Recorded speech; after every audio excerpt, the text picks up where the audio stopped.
से अपडेट ले लेते हैं। अब रुपेंद्र, क्या अपडेट आपके पास, क्या कोई ताजा जानकारी अभी फिलहाल? देखिए, ताज़ा जानकारी की बात की जाए तो डब्लू सिंह जो विधायक हैं, जो कल नहीं थे आरजेडी के, वो जो है वो पहुंच चुके हैं। उन्हें पहुंचे 10 से 15 मिनट हो गए और जब उनसे मेरी बात हुई तो उन्होंने साफ तौर पर कहा कि मेरा बेटा बीमार है, मैं नहीं था, जिसके कारण मैं नहीं आया था और मैं अब आ गया हूँ और अब जो है मैं यहाँ पर 24 घंटा और रहूँगा और उसके बाद सीधे फ्लोर टेस्ट में जाऊँगा। तो वहीं राहुल तिवारी हैं, उनके कपड़े मंगाए गए हैं, उनके लोग जो है कपड़े लेकर आए हैं और कई ऐसे विधायक हैं जिनके जो है फिर से कपड़े जो है मंगाए गए हैं। साफ तौर पर अंदर की बात करें तो अंदर के में जो है कई विधायकों ने फ्रेश होकर नाश्ता कर लिया है और आराम से जो है वो म्यूजिक का अंदर में आनंद ले रहे हैं। तो साफ तौर पर कहा जा सकता है कि सभी विधायक लगभग जो है आरजेडी के विधायक पहुँचे हुए हैं। एक दो विधायक जो बाहर हैं वो भी पहुँचने वाले हैं। दूसरी तरफ बात की जाए तो कांग्रेस के विधायक आज शाम में पहुंचने वाले हैं और लेफ्ट के विधायक भी यहां पर मौजूद हैं। जी बिल्कुल, मनीष जी भी हमारे साथ लगातार जुड़े हुए हैं, रुपेंद्र भी अपडेट दे रहे थे। मनीष जी, देखिए आरजेडी तो अभी भी कह रही है कि राज को राज रहने दीजिए, वो आपको कल पता चलेगा। क्या ये कहे कि आंकड़ों के खेल में कहीं ना कहीं आरजेडी भी खेला कर सकती है? नहीं, उनका तो स्वभाव यही रहा है ना। वो तो जंगल राज कायम करके शासन सत्ता पर बैठना चाहते हैं, इसलिए उनके लिए ये कोई आश्चर्य की बात नहीं।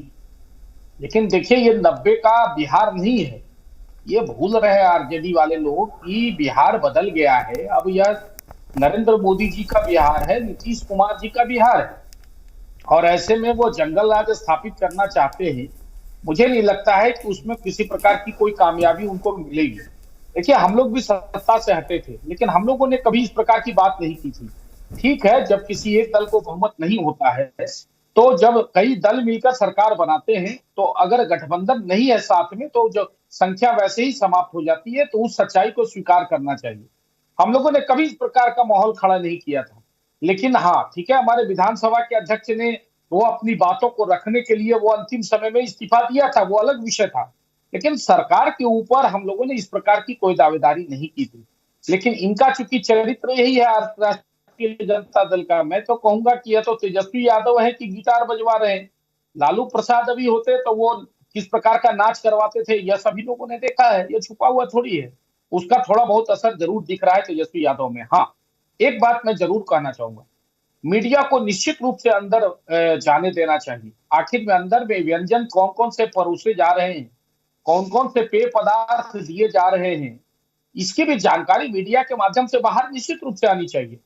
यह एक विषय जरूर बनता है। लेकिन मैं कल से देख रहा हूं कि लोकतंत्र के जो चौथे स्तंभ है उसको अंदर जाने से वो, जबकि कोई ऐसी बैठक नहीं चल रही है, वहां पर इस प्रकार का कोई बात नहीं हो रहा है, तो मीडिया जाना चाहिए था कैंपस के अंदर में। अब मीडिया को क्यों रोक रखा है, ये तो अपने आप में प्रश्न चिन्ह है।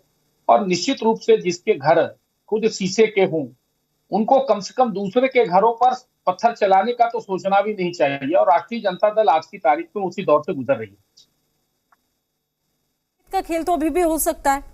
जब वो सत्ता परिवर्तित हुई बिहार में, हमने देखा कि पल भर में जो सत्ता है वहां पर परिवर्तित होते हुए देखा है। तो ऐसे में ये कहें कि गुणागणित का खेल तो आरजेडी भी कर सकती है, जब तेजस्वी यादव ये कहते हैं कि मैं सिर्फ कहता नहीं हूं, मैं करके दिखाता हूं। देखिए, ये तो आप हम लोगों ने तो 15-16 महीने से हम देख रहे थे, जब से नीतीश जी आरजेडी के साथ गए। आज उपेंद्र कुशवाहा जी क्या कह रहे थे, क्यों अलग हुए, कि वो विलय करवा लेंगे, आरजेडी जेडीयू समाप्त हो जाएगी, चली जाएगी आरजेडी में, इस प्रकार की बातें तो लगातार चल रही थी ना। और लगातार यह प्रयास आरजेडी के द्वारा किया भी जा रहा था। नीतीश कुमार क्यों असहज हुए, क्यों भागे, बीच में घटनाक्रम जो घटी, आप सभी लोगों से कोई बात छुपी हुई नहीं, कोई जरूरी नहीं मैं अपने शब्दों से बोलूं तभी वह विषय दर्शकों तक पहुंचेगा। लेकिन यह तो तय था कि यह कोई नया थोड़ी विषय है। आरजेडी और लालू प्रसाद तो 16 महीना लगातार प्रयास किए कि जेडीयू को हम कैसे तोड़ लें और तेजस्वी यादव को बिहार का मुख्यमंत्री बना दें, लेकिन कहां सफल हो पाए। जो खिलाड़ी 17 महीने में खेला नहीं कर पाया, अब वो कह रहा है कि अब हम खेला करेंगे। मुझे लगता है यह पूरी तरह से हास्यास्पद है। और मैं बता दूं, एनडीए में आने के बाद जेडीयू के भी सारे विधायक बहुत खुश हैं, बहुत अपने पुराने घर की वापसी से, पुराने मतदाताओं के बीच, पुराने कार्यकर्ता और जनता सपोर्टर के बीच में आकर मुझे लगता है कि जेडीयू के सांसद और विधायक भी पहले से ज्यादा खुश हैं। इसलिए मुझे नहीं लगता कि कोई इधर उधर कहीं किसी प्रकार की इस प्रकार की बातें होंगी। हाँ, राष्ट्रीय जनता दल अपने विधायकों को इंटैक्ट रखने के लिए इस प्रकार का एक र्यूमर, एक प्रोपेगेंडा जरूर जी। कर रहा है कि खेला होगा, ताकि उसके विधायक कम से कम सुरक्षित रहें। मनीष जी, मैं आपके पास लौटूंगी और इस पर हम चर्चा भी करेंगे और साथ ही अपडेट भी हमारे दर्शकों तक पहुंचाएंगे, लेकिन